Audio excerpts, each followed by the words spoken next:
Okay, the wildfires in the interior have forced tens of thousands of people from their homes, and thousands of people are working to keep the fires at bay and also to work with evacuees right through the interior. We're thankful to the people who have opened their hearts and their homes to evacuees, and again, the volunteer ethic and the tireless work of people throughout the interior is heartwarming, not just to British Columbians, but I believe to all Canadians. Volunteers and emergency response personnel and firefighters are working tirelessly to keep British Columbia safe, and we all thank them for that.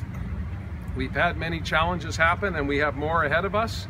Our government is ready and committed to help communities and people that are affected during these difficult times. Today, at our first cabinet meeting, the first order of business was to be briefed by emergency personnel and as well by the deputy minister responsible for the wildfire service. A coordinated, strong response is important to this situation, not just to address the fires, but also to give comfort to people in communities. It's clear to me that we need to do more, and we need to give additional support to the people in communities affected and to first responders. So starting today, we're taking the following steps. We'll be extending the state of emergency for an additional 2 weeks.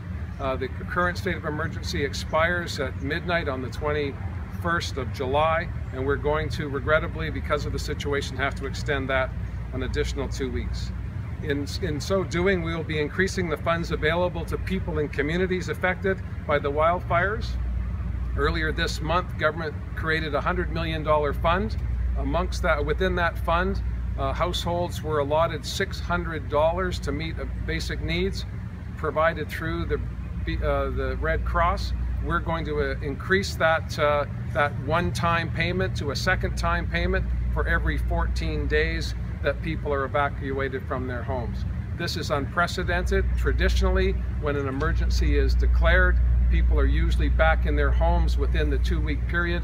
That may not be the case for many individuals, and in fact, there are still those affected by floods in the Okanagan that are out of their homes for beyond the 14-day period. They too will be captured by this increase in funds. There are some basic issues that we need to address, and we want to make sure that we have a seamless transition from the previous government to the current government. I've asked Doug Donaldson, the minister responsible for Flinroe, Forest, Lands and Natural Resource Operations, as well as Mike Farnworth, Public Safety and Solicitor General, to co-chair a task force of cabinet, along with Jen Rice, our Parliamentary Secretary for Emergency Preparedness.